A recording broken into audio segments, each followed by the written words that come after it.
Welcome in, guys. It is Brad with College SportsCast. I've got Hammonds here with me, and we are here to do our weekly Big Can I Flush please show. have your attention? It's all a commotion around here. What are you talking about? Let them yap at you. It's actually very exciting.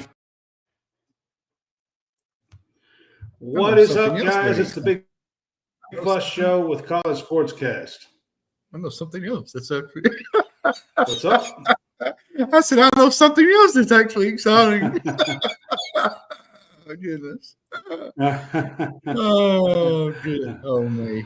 All right, guys, we are here. It is Wednesday night, November the 13th, and we are here to do our week 12 of season 3, the Big Fuss Show. And I've got Hammonds here with me tonight. We were just having a little bit of fun here before the show come on because I was busy trying to get the show ready, and Hammonds informs me that Arkansas is down at halftime to Troy, 27-26. So we were just having a little laugh here. That's the reason why we're a little crazy. But Hammonds, he's the one that told me it was happening. I didn't even know it was happening.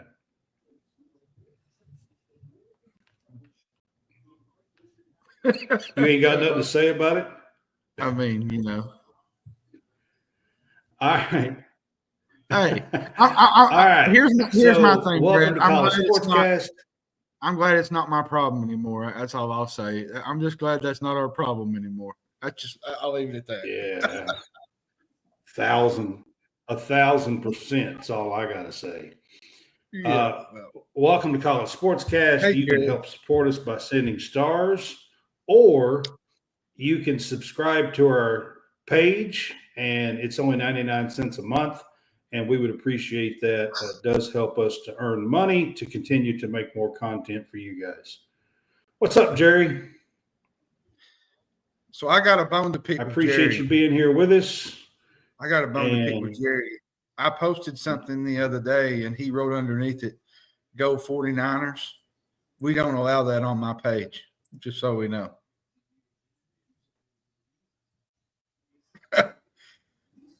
Just so we know.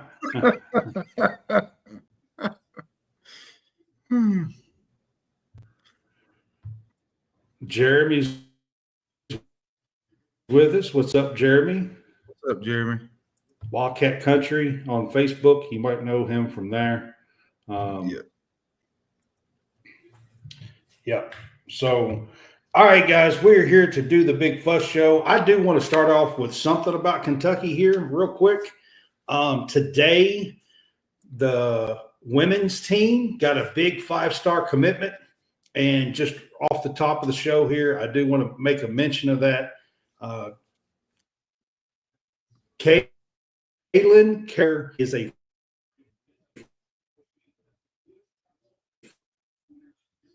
5-star kid, including South Carolina, Ohio State. Lots of big teams were after her. And she committed to Kenny Brooks in Kentucky. And John, this Kentucky team for years down the road is looking pretty good. I mean, they got Dominique Porova that's going to be back. They got Lexi Blue. They got Clara Silva that's a freshman. They got Claire Carroll coming in. Yeah. When you put all these pieces together for the future, I'm talking, 2 or 3 years down the road, this team is looking really good with young players. It's looking really bright. I was telling somebody today, the way Pope is recruited with Jasper Johnson and Malachi Marino, and now you got Carroll committing to Brooks. Like I think people forget to really mention that Kentucky basketball is in good hands, and I'm sure Brooks. Georgia Moore will be gone next year. I'm sure she'll have a really good WNBA career. She'll get drafted pretty high. And I think when it's all said and done, I think Kenny Brooks will go back through the portal again. I think he'll get some guards like he did this year with Deja Lawrence, Georgia Moore, the big girl Clara Strack. I think you'll see him go through the portal and work that way through some different back channels, but I think recruiting at Kentucky hasn't been the best probably since 2020, probably since we had Matthew Mitchell. And even then, we was getting really good top girls, top recruits. We had some really big recruits come in here, and a few of them has went to the WNBA, a few of them has went overseas. And I think getting that back to Kentucky basketball is a plus for the women's side. Everybody talks about the men. Everybody talks about Mark Pope, what he's doing, but people forget about what the women's side is doing. Like you said the other day, the women's game is evolving every day. It's getting bigger every day. There's games on every week, just like the men. And there's a lot of people that, some people cover it, but there's not a lot of coverage on it beyond those that really watch it on a consistent basis. Like you go cover it. Some of the AP writers, you don't see a lot of the men's side writing about the women unless it's a need. I think we need more people in the media to cover women's basketball because of the way it's evolving and forming. And I think you got that with Talia Goodman, Jeff Goodman's daughter. She's bringing a really big thing to on sports. Yeah. She's doing a really good thing with that because I think she's working her way up to the top, and I think she's a really big plus to get that ball rolling. And just seeing the women game evolve is exciting for me.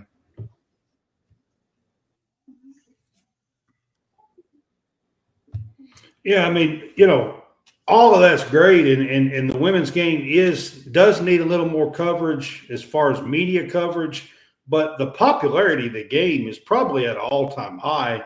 And beyond that, just talking about this girl can shoot the three. She is one of the better players in this 2025 class. Kaylin Carroll is her name. She's from Massachusetts, and she is a special, special player. You put her with Lexi Strack and Dom Porova, that's not playing right now, that's injured. She has 3 years remaining. You put these players together that's got 3 and 4 years left remaining. Hats off to Kenny Brooks. When you think of the women's game on a national level, you don't necessarily think that Kentucky is going to get a top 15 recruit. And here you go today.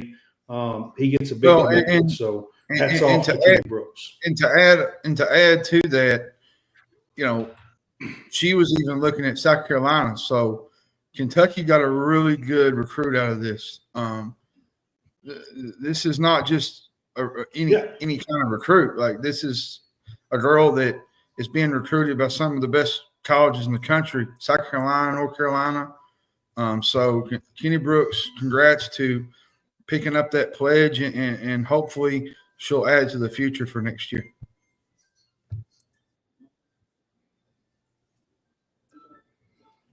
Yeah, absolutely. All right, John, we are going to move on. You're breaking up. We're going to start like we did last week. All right. I said we're going to start with the college football playoff rankings. Yep. You got me now? Yeah, I hear you now. Yeah, it just broke up a little bit. All right. All right. And we're going to, and at 25, as soon as I get this thing to come up, is Tulane. Tulane sneaks in the cup. Tulane sneaks in the top 25, John. They are 8-2. Mm-hmm. And, of course, John Summerall's there. And it seems like wherever he goes, they wind up, 10-2, 11-1. Seems like wherever he goes, he's in his first year at Tulane, and he gets in the college football playoff rankings in the second week. Army's 24. Army's still 9-0. 23 is Missouri at 7-2. 22 is LSU, 6-3. South Carolina is 21 at 6-3. Clemson finds themselves at 20, and they are 7-2. Louisville finds themselves at 19, and they are 6-3. They are the highest three-loss team at 19. Washington State is 18 at 8-1. Colorado is 17 at 7-2. Kansas State is 16 at 7-2, and Texas A&M is at 15, and they are 7-2 as well. The top 14, John, I'm going to let you kind of run through those on the top 14. 14 was hold on a minute. You'll have to do it because I ain't got it pulled up. I thought I had it pulled up. Okay. All right. Well, number 14, SMU. SMU was 14 now. What's up, Shane? SMU is 14, and they're at 8-1. They actually dropped somehow in this one, which makes no sense to me whatsoever. I thought they were too low last week. 13 is Boise State. They dropped as well. They were 12 last week. They won a game over the weekend. They are 8-1. Both of those teams are. Georgia comes in at 12. 7-2. Ole Miss is 11 at 8-2. Alabama is 10 at 7-2. Miami, who lost this weekend, is at number 9. They are 9-1. Notre Dame is 8 at 8-1. Tennessee is number 7 at 8-1. BYU moves up to number 6, 10-0. Penn State 8-1 is 4. Texas is 3 at 8. You're breaking up really bad, Brad. Ohio State is number 2 at 8-1, and Oregon is number 1 at 10-0. Yeah, I don't know what's going on, so I'm not sure how to fix that after the show's already started, to be honest with you.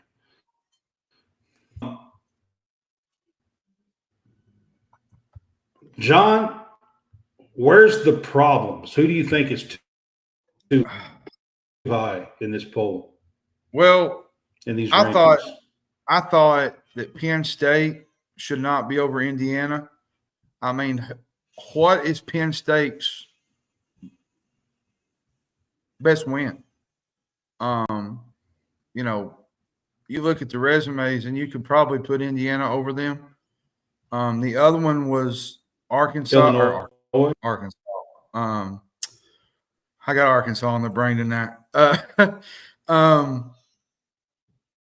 Miami and Georgia, which I thought, with Arkansas. Lord, John, get it together. Miami didn't, I know they lost one game. They only lost one game, and I felt like Georgia had 2. But who is Miami really play? Like, I feel like, and I know this is going to be a big hot take, but I feel like SMU should be over Miami. Just for the mere fact that they're undefeated in the ACC. But I get where the voters are putting Miami. I get that, but then again, you know, and I understand the Georgia one too because they've lost two, and the way they lost on the road was another thing to Ole Miss, which I get why Miami's in front of them, but man, but Georgia also has the toughest schedule in the country. They do. That's true. They do. And I just think Georgia also has the toughest schedule in the country, strength of schedule. They do. And you know, I don't know. I feel like we're going to get down to this little issue, and it's going to come down to somebody is going to get left out that shouldn't get left out, and I think it's going to be screwed up. Somebody's going to do something that they shouldn't vote for or vote against, and I think it's just going to ruin college like it does normally with the 14. But what do you do in that instance? I mean, you're still giving an opportunity for 12 teams to be in there. So I'm not so sure, you know, and that's like Jerry said. He says he thinks 4 teams will get in there. I'm not so sure. I think they might get 3 at the most. If Georgia don't win out, they're not going. That's just all there is to it. Georgia's going to have to. They definitely got to beat Tennessee this weekend. Yeah, they're going to have to beat Tennessee to get in, or at least keep their hopes alive. The team that really benefited all of this was Ole Miss. If you look at Ole Miss's schedule, it really opened the door for Ole Miss, and I think now that Ole Miss is in that top frame, Ole Miss has a really big opportunity to make their presence felt. And then I'll let you go on. That was, but my too high was Penn State. I feel like Penn State should be lower than Indiana. I know that everybody's going to think, well, who has Indiana played? Well, who has Penn State played? Because Indiana has beaten probably the same amount of teams that Penn State has, and yet they're still behind them. And I just don't agree with that. And Indiana is 10-0, and Penn State is 8-1. Yeah, that's my biggest gripe. That's my biggest gripe out of all this. So I mean, I get you on that, but there's a few things. I mean, there's so much wrong with this poll, to be honest with you. I mean, with this ranking, it's not even a poll. It's a ranking by a 13-member committee is what this is. That is supposed to be trying to get the best teams in the college football playoff. Well, if that's the case, first of all, Texas has 0 wins versus top 25. Who's Texas' best win? Vanderbilt? Oh, yeah, possibly. I mean, I'm being honest with you. Penn State, way too high. Indiana and BYU should definitely be. I mean, they got them 5 and 6. They did move up 3 spots in this one. SMU being 14 and then being the only undefeated team in the ACC, and you put Miami, who just took a loss, above them 5 spots? Yeah, this is insane. I mean, that's just insane. Well, let's look at it here. I got in. Let me get up Indiana's schedule. So Indiana has beaten. Let's see here. They beat Florida International.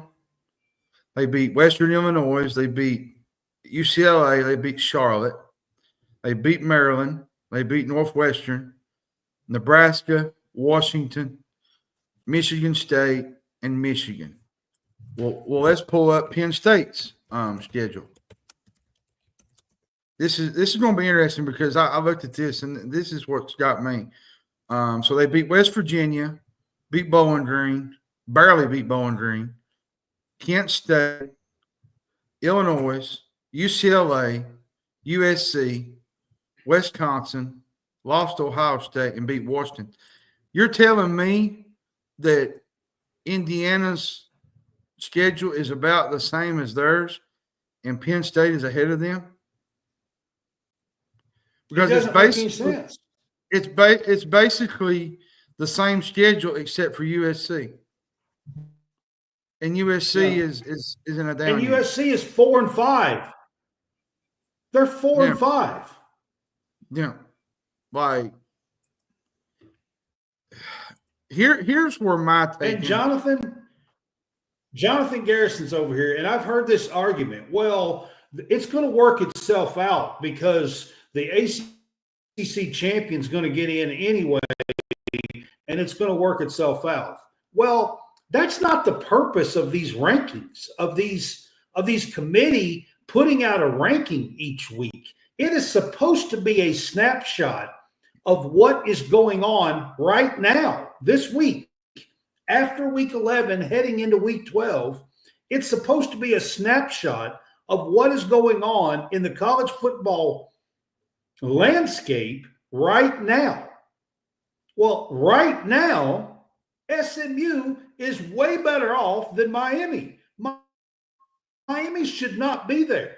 Why have these rankings? Why put these rankings out if you're just going to wait for the champion? That makes no sense.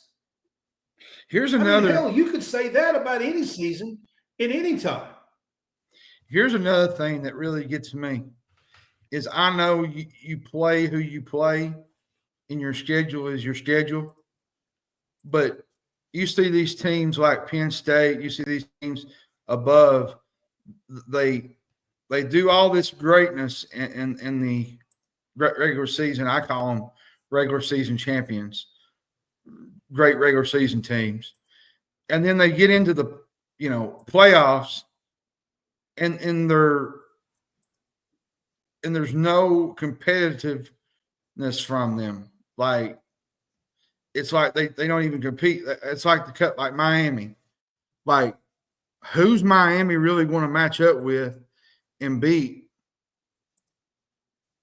in this playoff when it comes down to it? Like, we know that they're How does Miami out of the ACC lead in these rankings for the ACC and technically getting the 4th seed out of this? If it was set like this, Miami would get the 4th seed for the ACC championship. And I've always said, but wait a second, how do they get the 4th seed ACC when they don't even lead the ACC? They're not even leading the conference. Yeah, that's insane. That's what my issue with it was. It's sort of like 2 years ago. TCU makes a big run. They get to the national championship and they get exposed by Georgia. And Jonathan Garrison just said that. So that's how I feel it is. Yeah. You get all these teams, they whip up on these other teams, and then when they get to the big show, they're not competitive.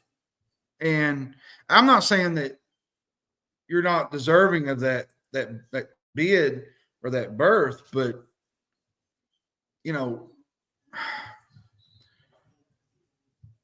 but if you're really not leading your conference, I think it should go to a team that's actually leading that conference instead of a team that is not leading that, like Miami, SMU. That's the biggest gripe I have. Is like you have a team.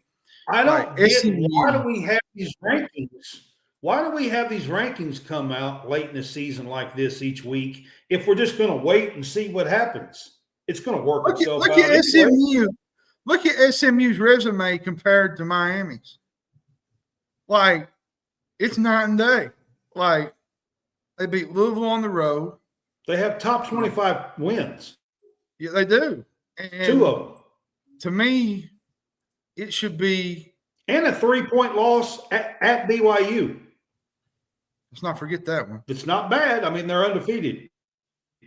Yeah. I mean, I don't know, Brad.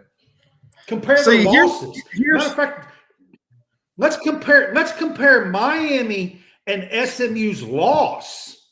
Let's do that for just a second.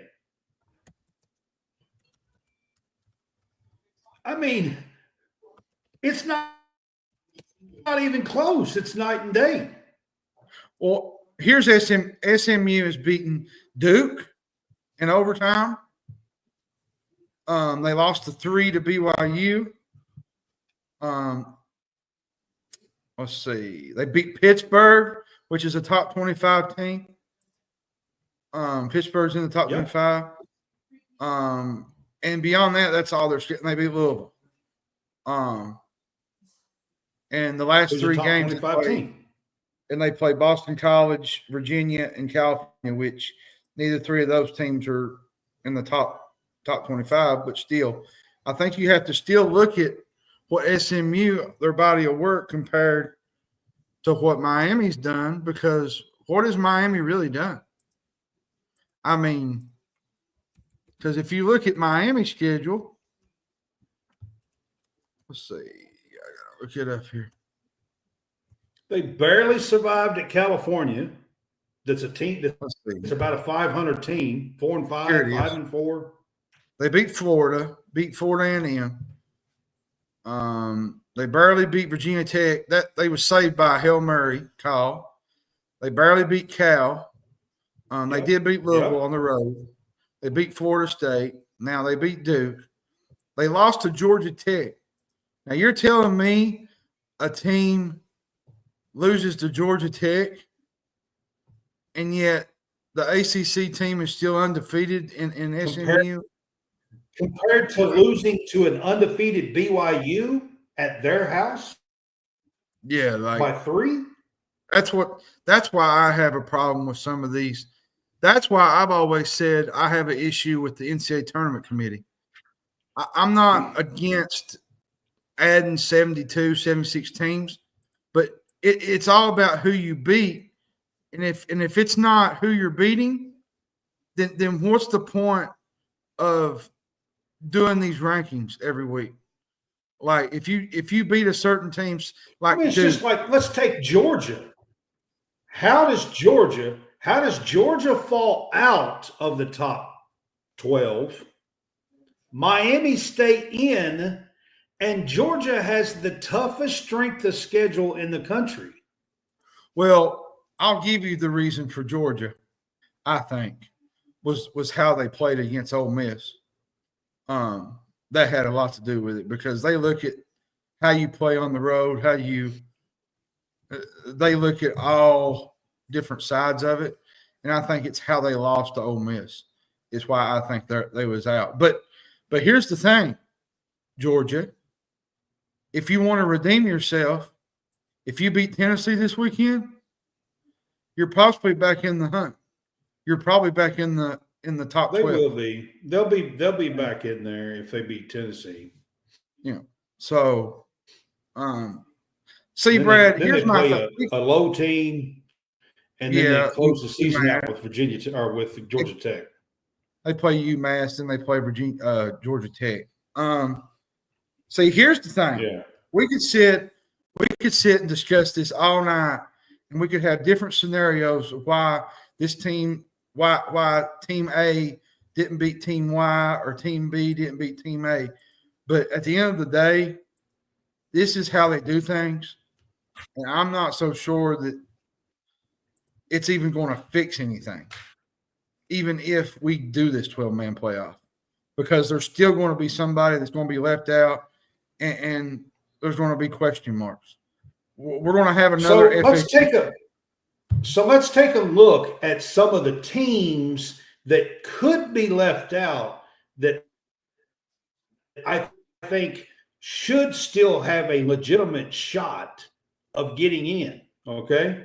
So, I mean, you've got SMU, which we have clearly talked about. Boise is sitting at 13 and barely hanging on to that 12th spot in the actual playoff. They dropped, despite a decent win this past weekend, from 12 to 13, which makes no sense whatsoever. Yeah. Okay. A&M who is tied for the lead in the SEC, is sitting at 15. Then you got Kansas State and Colorado. Colorado actually, if they win out, they control their destiny, to be honest. Colorado does now. Speaking of Colorado, let me say, we're talking about too low. If Colorado somehow wins these next 3 games, and they get to the Big 12 championship and they win it, Deion might get into the playoff. They're in if they win. Yeah, that's what I mean. They don't might. If he wins the Big 12 championship, he's in. I mean, they control their destiny. So they do. Here's the big story. What if they went out and get to the Big 12 championship and then lose the Big 12 championship and have 3 losses? Does this silly committee, who puts so much into brand and everything else, does this committee put him in with 3 losses just because he's Deion Sanders? That's a good question. I don't know. I'm not so sure that they won't. If you look at what they've done here, I'm not so sure that they won't, which I think is dumb, but I'm not so sure that they won't, to be honest with you. Now, here's another team. Washington State is sitting at 18. They only have 1 loss. They are likely, if you look at their schedule, John, they are likely to be 11-1. Yeah, but they're going to have to leapfrog about 5 or 6 teams. And the schedule they play is not exactly. Depends on what happens in front of them. But does that mean that some of these 2 and 3 loss teams that loses conference championship games, do they get in over an 11-1 Washington State team? Let's say Texas A&M or Ole Miss, who's in right now. They have 2 losses. They get to an SEC championship game and lose.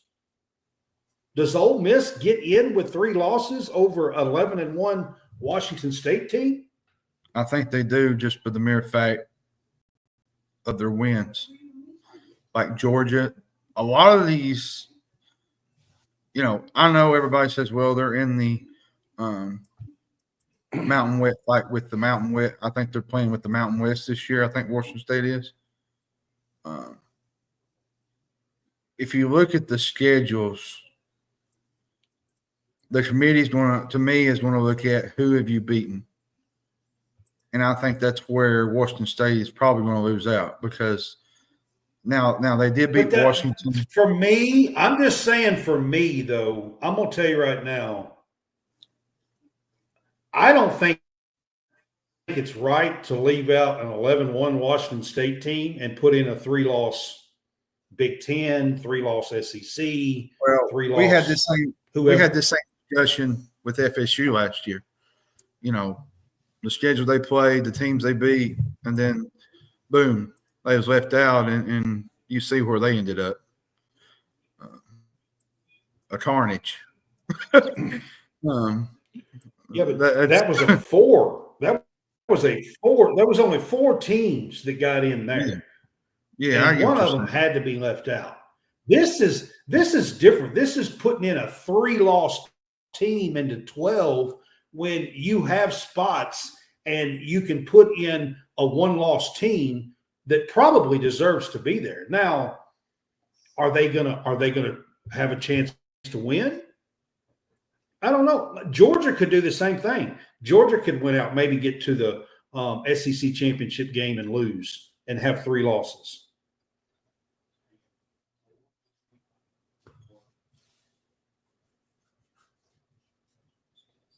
And I mean, I'm sorry, but let's look at Indiana for a second. They're sitting at 5, okay?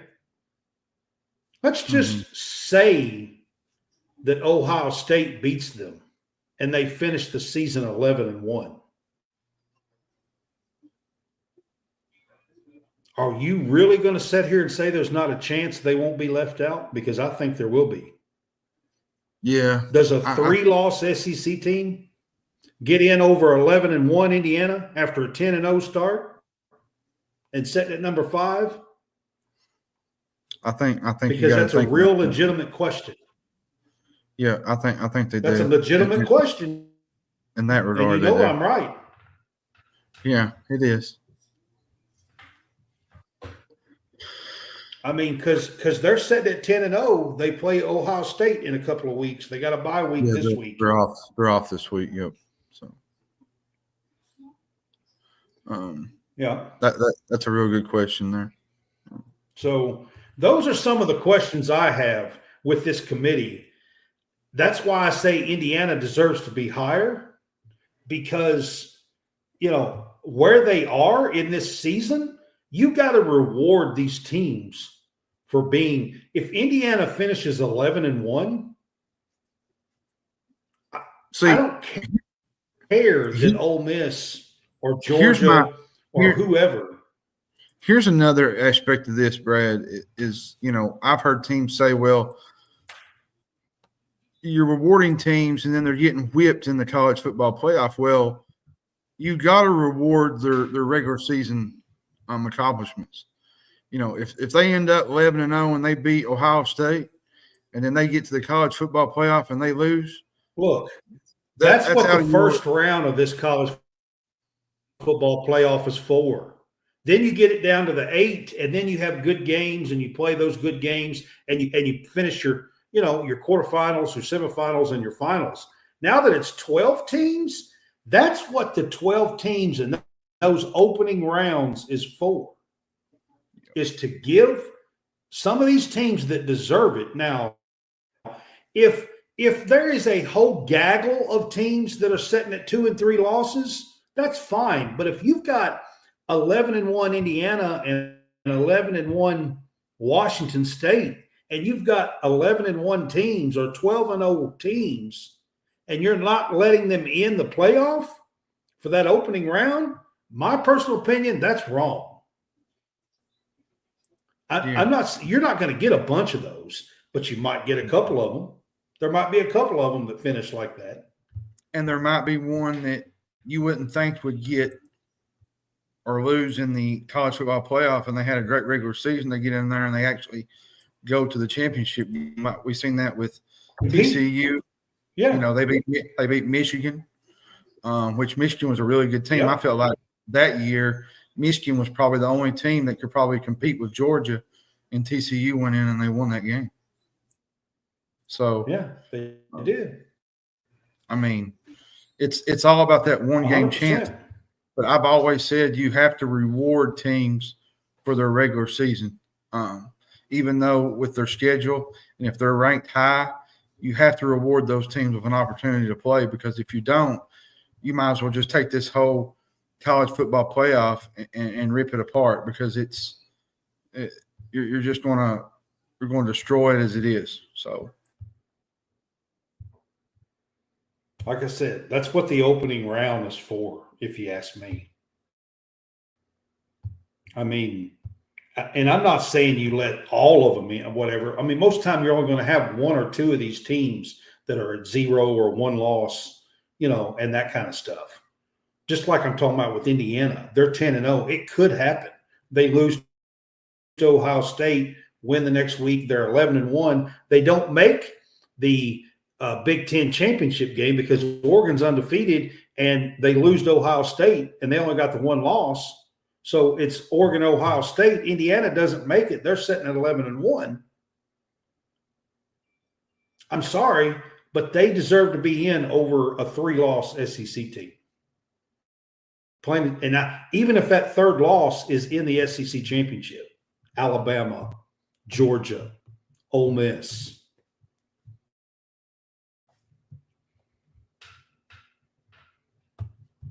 Just saying.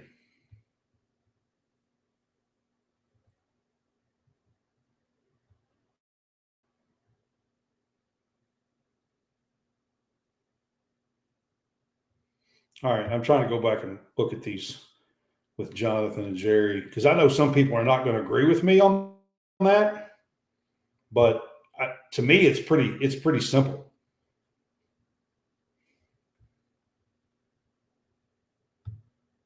I agree with you on that. And right now, the cold weather teams kind of have the lead for that home game. Ohio State, Indiana, Penn State. It's an edge for those. There that has the lead.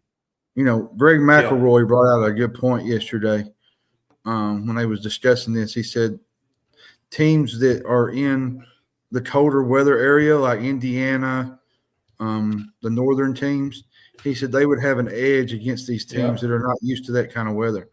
And I think that comes into play when you do these playoffs. You know, he said, could you imagine going to Bloomington on December 21st and it pouring the snow for Alabama? If you're Alabama, like it changes the complexion of the edge matchup when it comes to the weather side of things.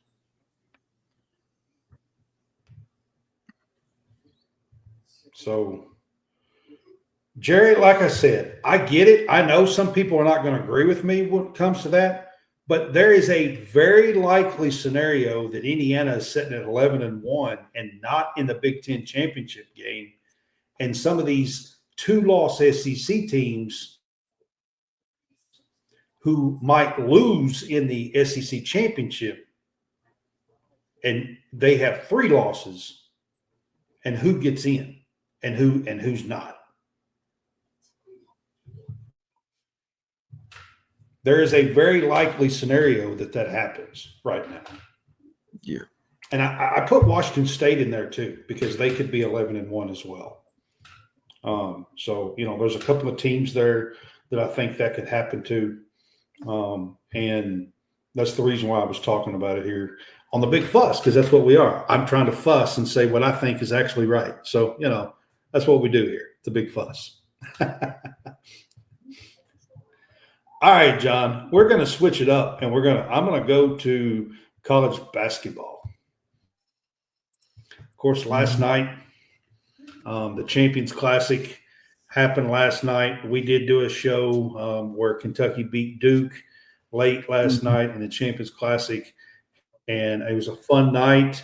I think Kentucky fans were you know, in need of, to be quite honest with you, a blue blood win like that. It seems like it's been a long time that Kentucky has had a blue blood win like that, especially early in the season in one of these. We did go to Kansas in 2022 and kind of beat the crap out of them in the Fog or at the Fog in 2022. Outside of that, beating some of these blue bloods, I can't remember the last time in 5 years. I mean, we played Gonzaga 2 years in a row. We can't beat Gonzaga. We can't beat UConn. Every time we play UConn, we get beat. I'll say this about that comment. You know, everybody, you know, like last night, somebody said, well, we have beaten those teams. I said, yeah, but the energy level right out of the gate, we've not been able to, like, you know, the first game, that Champions Classic, we haven't won the Champions Classic since 2020. We've struggled in that game. And then one year we won it, and then we went in, and then we lost to Evansville.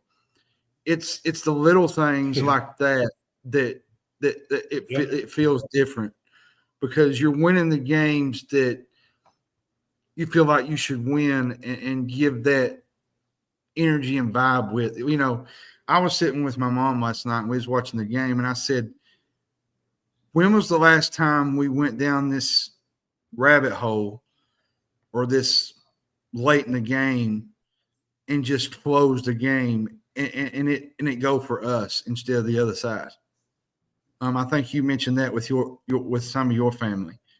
you said, when was the last time we actually won one of these games where it come down to the last 2 minutes and it seems like everything was against us and we never could pull it out? And last night we did. It just felt like there was a different vibe around this team, the way they play, Pope. My biggest difference in this game was the halftime adjustments. Pope went in, changed some things up. He put Andrew Carr at the 5. He matched him up on the block with Cooper Flagg at times. And the big boy, I can't think of his name, Mulak. I think that's how you say his name. The big boy, the one that was cramping up. And he went right at him. And then in the last minute, he switched up the rotations, and he was bringing in different guys. And I felt like you seen, like he ran circles around John Shire. Duke reminded me of a lot of Calipari teams last night, the last 5 minutes. Trying to play hero ball with 5 minutes to go with one player. And sometimes that works and sometimes with Cooper Flagg. Yeah. Yeah. And when you're playing against a guy like Cooper Flagg and you're going up against a bunch of veterans and guys that have played in college for a long time, a lot of times you're going to lose because experience takes over that over the freshman mistakes. And he had 2 bad turnovers that cost him the game. Yeah. And it just – Cooper Flagg will get better as time goes. He played great. To me, it seemed like for most of the game that Duke's talent was better than Kentucky's. But Kentucky's grit and physicality won out in the end, and I think that's why they won that game, because they wanted it more than Duke did at the end. All right, so I'm going to give you a tidbit, John. I'm going to give everybody a little tidbit here. So Kentucky, their youngest starter last night, the youngest guy that started for Kentucky, is older than Duke's oldest starter out of the starting 5s. So Owe would probably be Kentucky's youngest starter. Yeah. He is older than Duke's oldest starter. So you're talking about experience. That's where experience comes in. Proctor is probably their oldest starter. He's a junior. I didn't look up all of them, but that's my guess. So I am going to move on from this game. John, I want to ask you a little bit, a night or two before last night. I want to ask you a little bit about the Houston and Auburn game that was played over the weekend. And I know you watched some of that game as well. Auburn looks really good. What do you think? They do. They're physical. I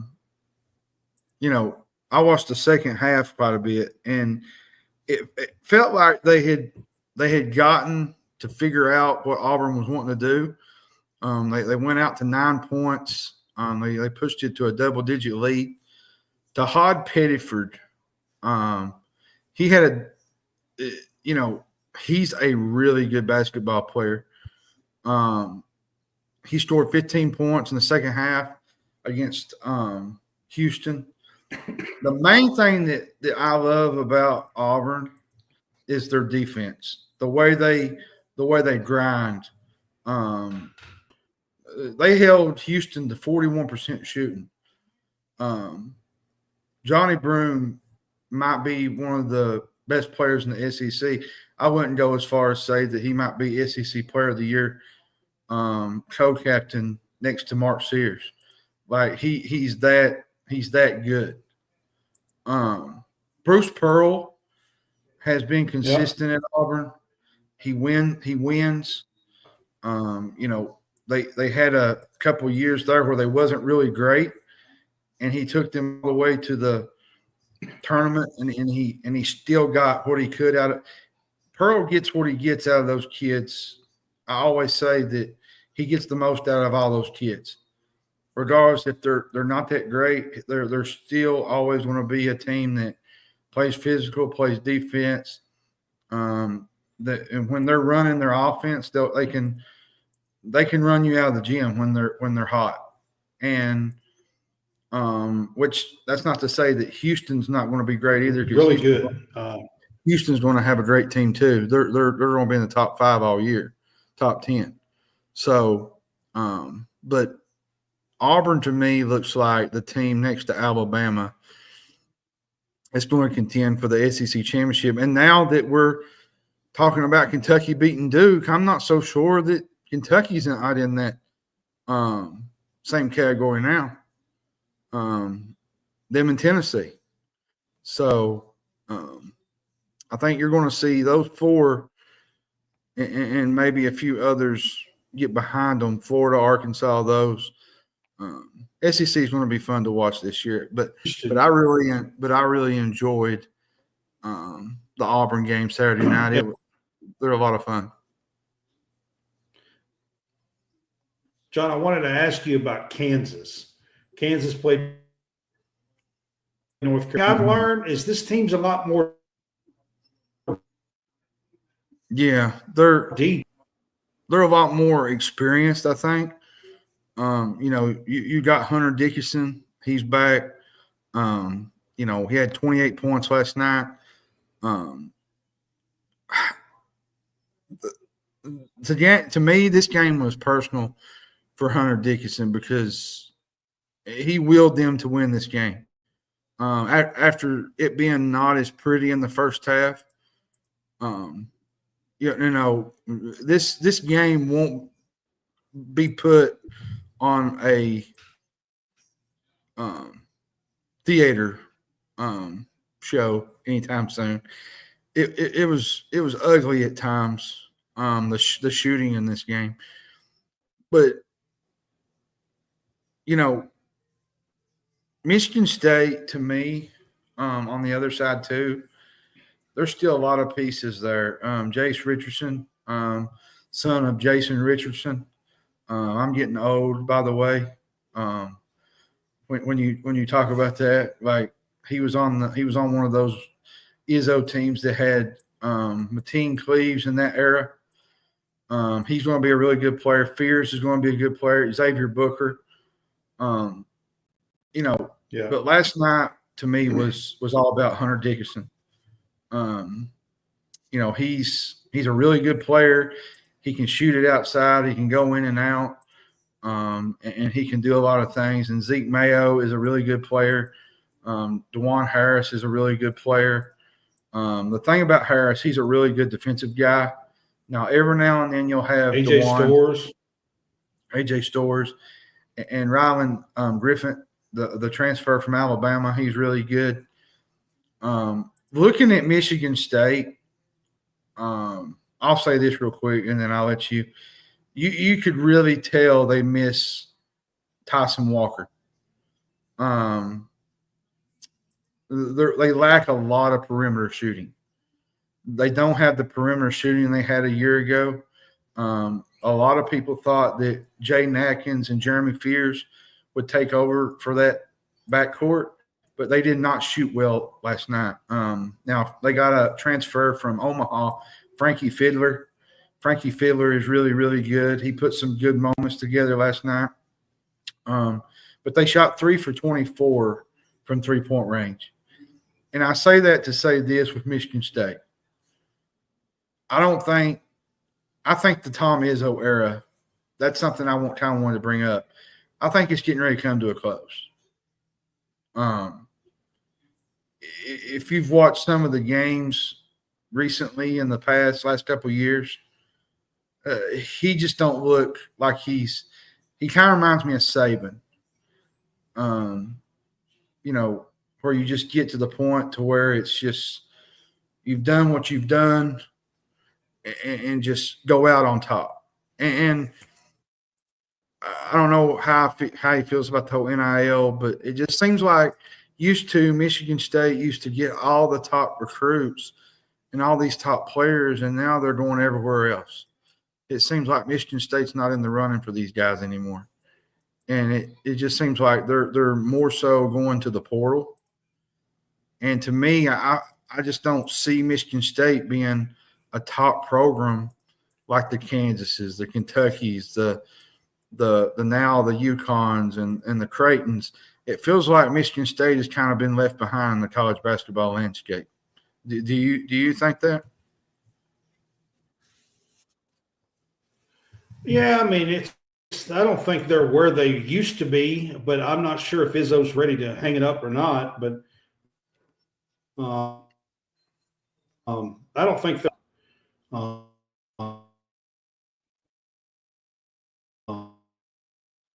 But they did put up a pretty good fight last night. They did. I thought in that game last night, besides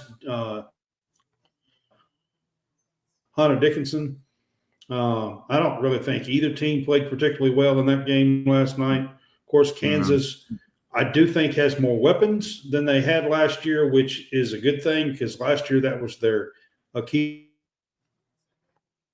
Yeah, they didn't have anybody beyond Hunter Dickinson that could just go and get a basket. And I think now they got that, and I think it's going to help Dickinson.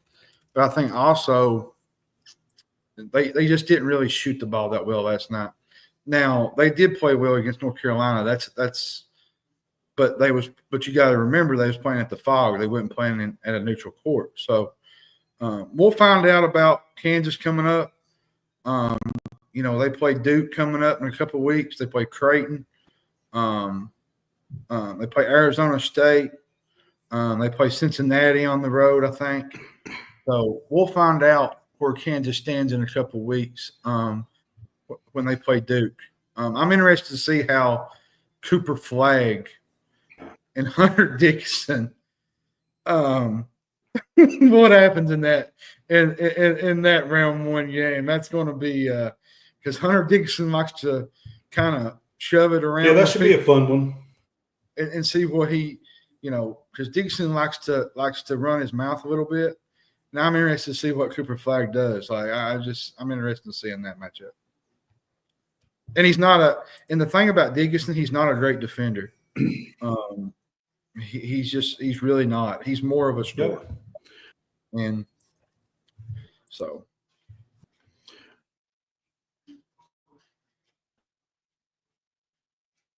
All right, guys. Ball does have a 15-point lead. Minutes and 30-some seconds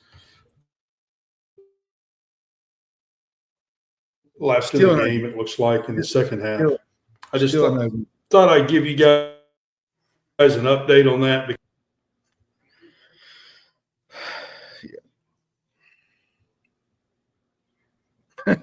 Still an ugly. Yeah. We kind of started the show off having a little laugh.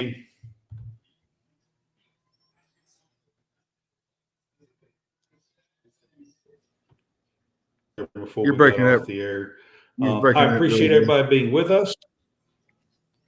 I couldn't hear you. That's being with us.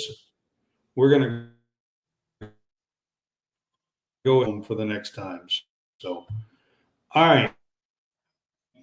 I hope you guys have a good night, and we will see you on Friday. Yep. For game day. Yep. Have a good one. Can I please have your attention? What's all the commotion around here? What are you talking about? Let them yap at you. It's actually very exciting.